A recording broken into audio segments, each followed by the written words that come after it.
Kwa hiyo soko la viwanda vya idara maalum, hii nataka nijibu kama ifuatavyo. Uniform zote za idara maalum za SMZ na viatu vinashonwa hapo kwenye viwanda hivyo, viwanda vyetu. Hivi sasa tumeanza kutengeneza na nguo za kawaida, na ndio maana nikasema tunawakaribisha hapo. Viatu vya kawaida, mikoba, tena mikoba hasa. Nikisema mikoba na maanisha, sasa hivi ukitaka kutafuta mkoba mzuri watu una Google unaona hii genuine leather, sijui ngozi ya nyati, sijui ya nini, si ngozi zote pale zinapatikana. Mikoba, mifuko ya kutilia bidhaa mbalimbali. Hivi sasa tunatoa pia na matangazo kwenye vyombo vyetu vya habari kutangaza bidhaa zetu.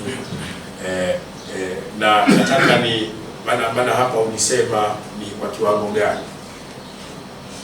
hatuwezi kukwambia exactly sasa, kwa sababu ndio tuko ongoing process. Kwa sisi tunajaribu kutangaza kiwanda chetu, kwa sababu mwanzo ndio tulikuwa hatujulikani kwa ukubwa huo, na watu wote wakiamini kiwanda kile kinatengeneza nguo za majeshi tu.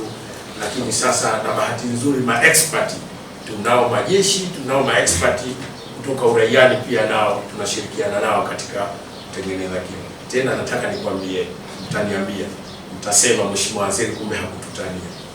Ni classic kabisa. Mimi kuanzia sasa hivi hunikuti madukani kununua kiatu changu, hata kile ninachovalia suti nanunua kwenye idara maalum za SMZ. Nendeni wa mama wa baba, mtaniambia. Na kitu tunafikiria hata wenye kuvaa kanzu tutafikiri uko mbele, wasende Omani wala Saudi Arabia, kila kitu.